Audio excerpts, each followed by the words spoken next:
और अभी की एक बड़ी खबर आपको बता दें कि गाजीपुर का अब नाम बदलने की मांग होने लगी है।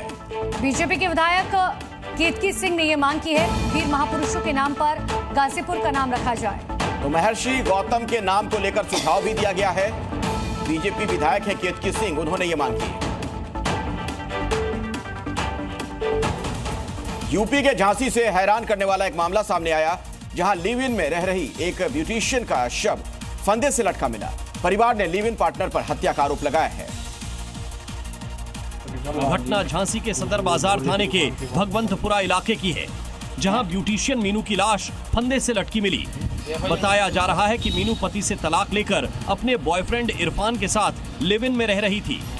इरफान पहले 2 शादी कर चुका है और शादी को लेकर दोनों के बीच झगड़ा होता था। इरफान ने मीनू से शादी का वादा किया था। दोनों के बीच लगभग 16 सालों से जान पहचान थी। मीनू के भाई ने हत्या कर शव को फंदे पर लटकाने का आरोप लगाया है। हालांकि पुलिस ने शव को कब्जे में लेकर पोस्टमार्टम कराया और जांच शुरू कर दी है। और बड़ी खबर आपको गुजरात से बता दें, जहां पर सुरेंद्रनगर में हादसा हुआ, 8 लोगों की मौत की जानकारी है। दरअसल 2 कारों के बीच भीषण टक्कर हुई है और ऐसे में यह हादसा सामने आया है। एक कार के तो बिल्कुल परखच्चे ही उड़ गए। तो 2 बच्चों के साथ साथ 8 लोगों की मौत की जानकारी है। मृतकों में 5 महिलाएं शामिल हैं। और अब बढ़ते आगे। अमरोहा की रामडोल शोभा यात्रा नफरत के सौदागरों के लिए एक सबक है। हिंदुओं के साथ मुस्लिमों ने भी इस यात्रा में बढ़ चढ़कर हिस्सा लिया। शहर में निकली रामडोल शोभा यात्रा ने एक बार फिर हिंदू मुस्लिम सौहार्द की मिसाल पेश की। जिले के डीएम और एसपी ने इस यात्रा का शुभारंभ किया।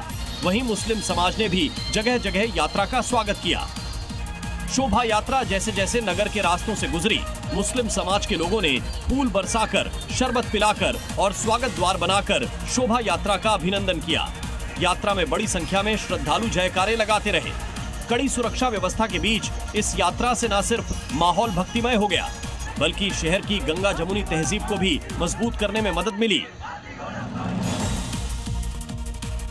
देश की राजधानी दिल्ली में आज क्या कुछ हुआ है, बड़ी खबरों पर एक नजर डालिए। दिल्ली को जाम से राहत देने और ट्रैफिक को सुगम बनाने की दिशा में एक बड़ा कदम उठाया गया। पीएम मोदी ने दिल्ली में 2 अहम हाईवे प्रोजेक्ट्स का उद्घाटन किया। पहला द्वारका एक्सप्रेसवे का दिल्ली वाला हिस्सा और दूसरा अर्बन एक्सटेंशन रोड सेकेंड। करीबन 11,000 करोड़ रुपए की लागत से बने इन प्रोजेक्ट्स से राजधानी की कनेक्टिविटी बेहतर होगी। कई इलाकों में ट्रैफिक का दबाव कम होगा। सरकार का दावा है कि इससे दिल्ली के लाखों लोगों को फायदा होगा। दिल्ली सरकार यमुना नदी की सफाई में लगातार जुटी हुई है और इस दिशा में अब तक काफी काम हो भी चुका। इसके साथ ही दिल्ली में 660 इलेक्ट्रिक बसों का संचालन शुरू कर दिया गया है, जो प्रदूषण को कम करने में मदद करेगी। प्रधानमंत्री मोदी ने कहा कि पिछली सरकारों ने दिल्ली को डुबो दिया था, लेकिन अब बीजेपी की सरकार के नेतृत्व में लगातार विकास हो रहा है।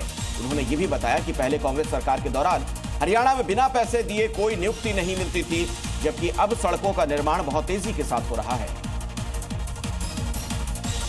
दिल्ली के मोती नगर इलाके में बाइक सवार को कुचलने वाले थार चालक को पुलिस ने गिरफ्तार किया।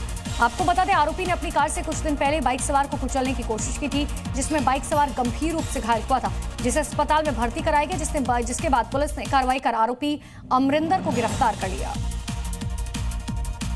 दिल्ली के शिक्षा मंत्री आशीष सूद ने बारिश के कारण कई जगह पानी भरने की शिकायतों के बाद पिछली सरकार पर हमला बोला। उन्होंने कहा, पूरे जनकपुरी में बरसात के दिनों में जलजमाव की भारी समस्या है।